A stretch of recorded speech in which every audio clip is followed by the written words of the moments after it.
Sat Nam, one and all. This is Du, and I'm going to be presenting the common sound shifts for the letters found in the SATOR square. I'm going to basically be teaching you what Bhakti Ananda Goswami taught me about consonant sound shifts with the 5 letters in the square, and then go over the vowel sound shifts. So for S, with each of these consonants, they can lighten or harden. And so S can soften to an SH or a Z or an H, or can drop off entirely and just yield to the initial vowel.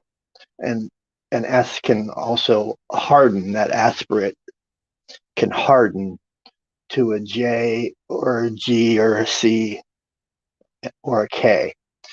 So, as an example, if we look at SATOR, we could soften that S to turn it into a feminine SATOR. And when we go to the T, well, T's and R's are going to be simple because there's not that many sound shifts. The T, you can soften it with a TH, or you can harden it to a D.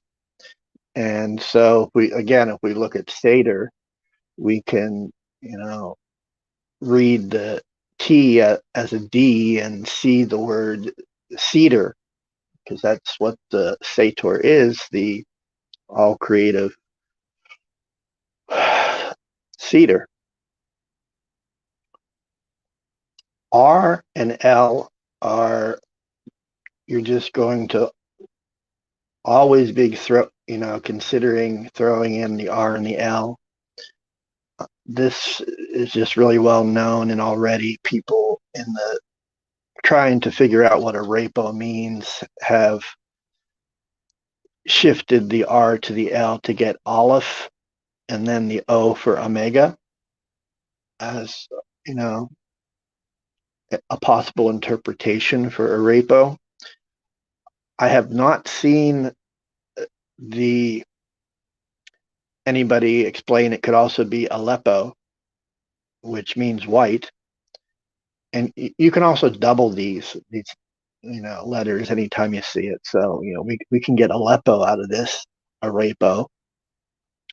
And the whiteness is, it goes with the theme of the plow holder, because he's Baladeva and he's white, wears a white feather.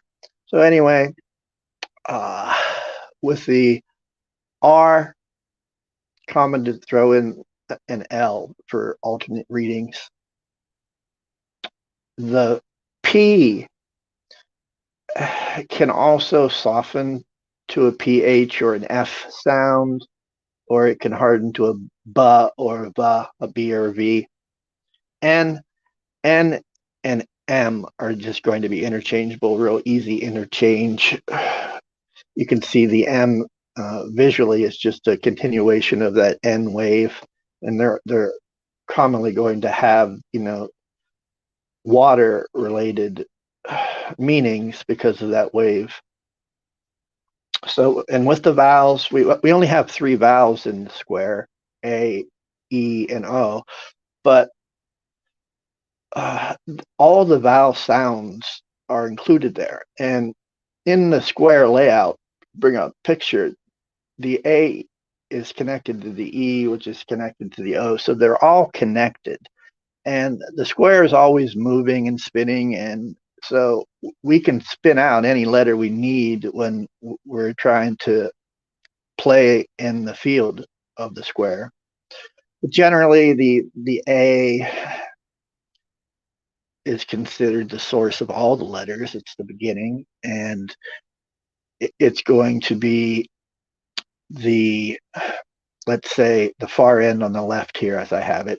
And then the E, you have all the EI and Ys. And then for the O, obviously it represents the Omega, the last, but it also more generally is going to be the O, U, and W if you think that's a vowel. So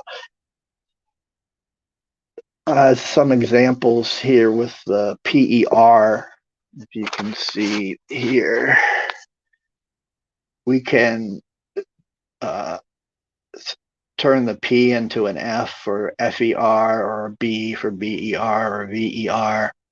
And you read them backwards, you can get Rev. You can throw the L in there for the R, get Veil, or live or love, or anything. A lot of my presentations are going to be requiring some understanding of these basic sound shifts and how they work. And there are also visual puns going on, so that the letters spin around. And so I'll also be doing a presentation on visual punning, but for this presentation, keep it brief. I just wanted to focus on the sound puns that we can get out. And I hope that it's clear from the chart how the letters can soften or harden, and then you can get different readings out of the square by knowing these sound shifts. Sat Nam, one and all. Pray for me, a sinner.